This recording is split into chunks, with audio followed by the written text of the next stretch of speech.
Hello everyone, here we have again Olakin's fantastic website, Star Citizen Ships Performances Viewer. Link to this is my first pinned comment below.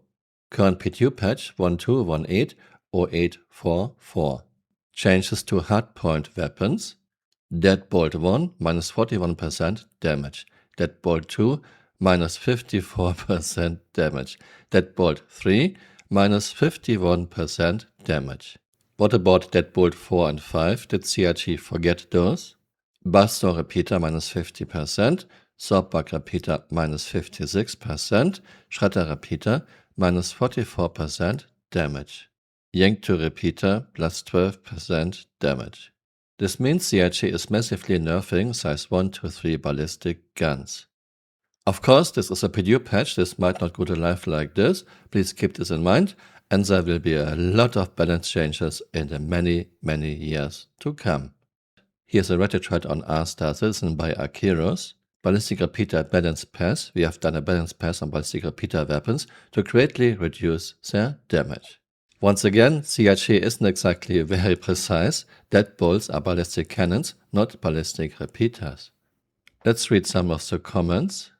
Scientist Suitable 600, 50% feels extreme. Like I get it, with literally everyone saying just use deadbolts, it doesn't surprise me the least, they cop a nerf. But having it feels like the Games Workshop style of nerfing, slap it so hard it goes from being the best to the worst.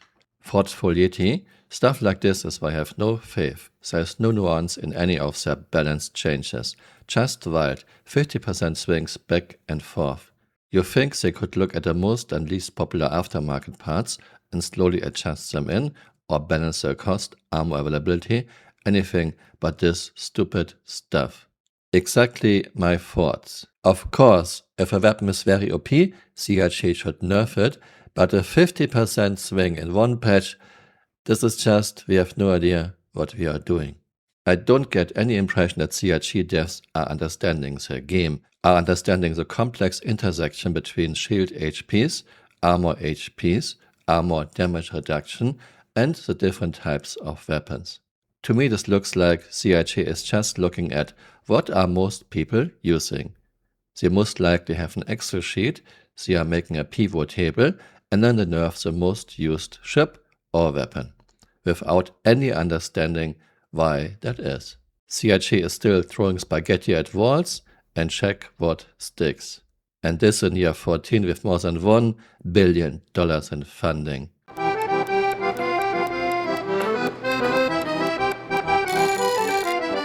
What I find really sad, back in the days, for example in 2.6, the game was not perfect, but balance was much better than what we have today. How is this possible? I guess CRG lost too many of the good old devs. Not only John Pritchett is sorely missed. And the new guys don't understand their own game. Riddler's Tyrant, they literally just play whack-a-mole with the nerf pad. Seeing these numbers didn't surprise me in the least, lol.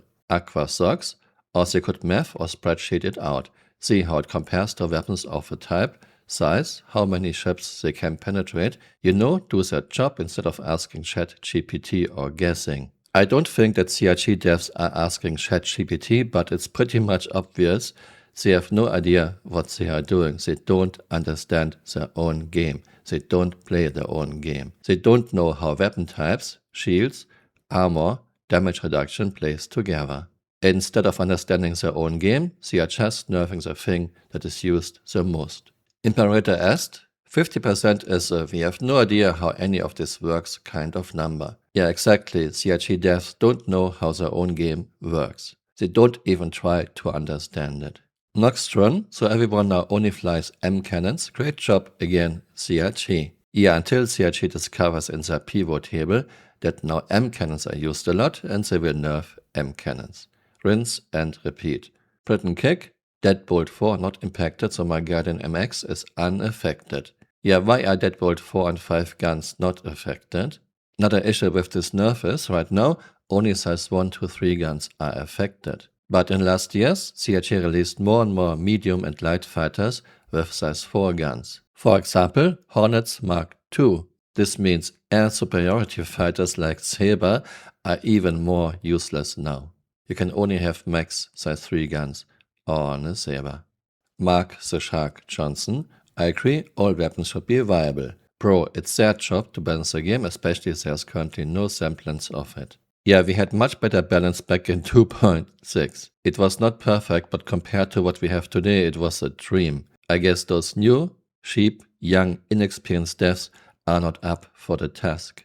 In Naktigal, balance team, oh you mean Cletus the intern. He's allergic to computers, but as Chris Roberts' nephew, we had to find a role for him. We find he is great at rolling dice. Yeah, this is exactly how this feels when it comes to balancing at CIG.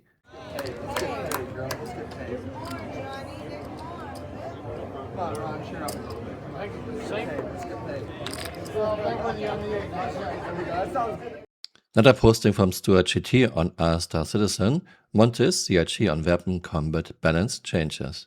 This was on Shadow Moses Discord. I often joke and say, yeah, an intern changed those numbers. And actually, I hope it was an intern and not a CIG dev, but this time it was a CIG dev. Montes CIG tries to justify what they did. Honestly, it would have been better if Montes CIG didn't write anything, because this doesn't exactly convince anyone. He pretty much doesn't understand his own game. The weapons that were tweaked were those performing too effectively compared to the rest of the pool. This was not the intended design from the outset. First, reducing the damage of a weapon by 50% is not tweaked. This is just mindlessly using a nerf bet. Second, why didn't you address this from the very start? Why were those weapons so powerful?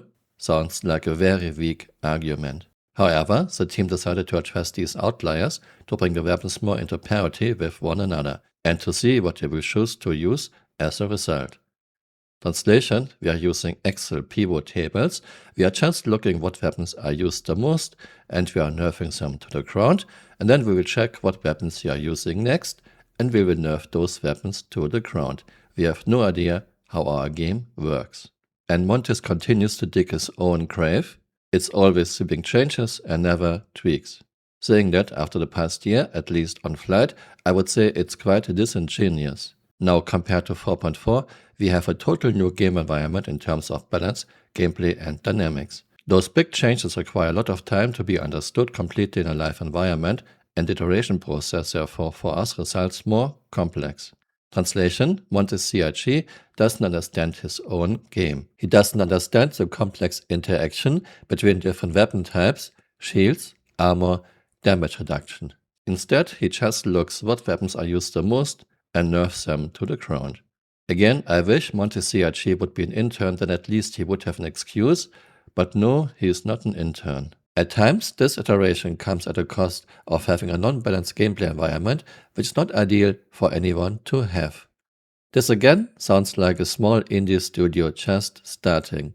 No, we are near 14, CIG is at over $1 billion in funding, and they are still just throwing spaghetti at walls. Montes CIG, you are not convincing me at all.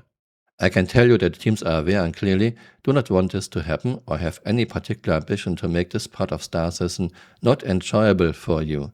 The amount of work to do to bring these things back in place is not small, however, so it also comes down to what we can do with the time we are given and with the goals our management set us to achieve. This is all a very weak excuse, Montes CIG. You should never be in the position you have. You don't understand your own game. Thanks for watching and see you next time. Bye. Auf Wiedersehen.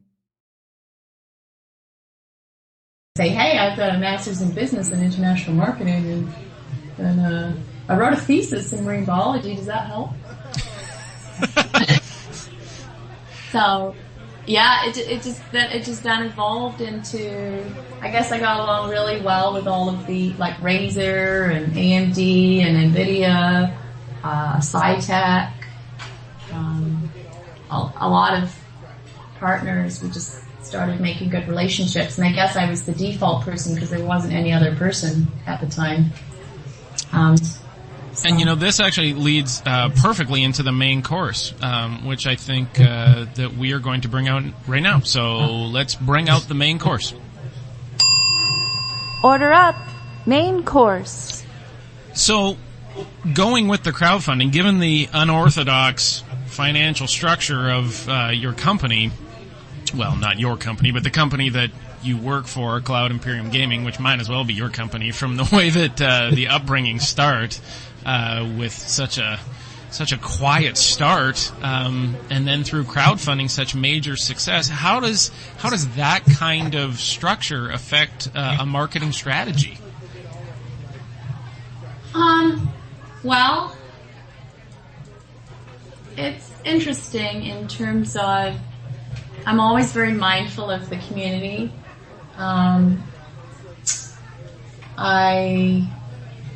For example, I flew to Manchester. I got this super cheap ticket to Manchester. And Chris was like, "Why didn't you fly business?" And I said, "Well, I don't know. I saw this $900 ticket and I thought, well, I'll just fly economy because I don't want the fans thinking." And he's like, "Well, fans don't even know because you gotta like be comfortable." I said, "Yeah, but you know, I think it just shows in what you do. Obviously, there's people who say, well, for example, with the Next Great Starship, people are like, wow, is this what they're spending their money on?" But I put together a whole bunch of sponsors for that. So we're not really spending much at all. War. War never changes.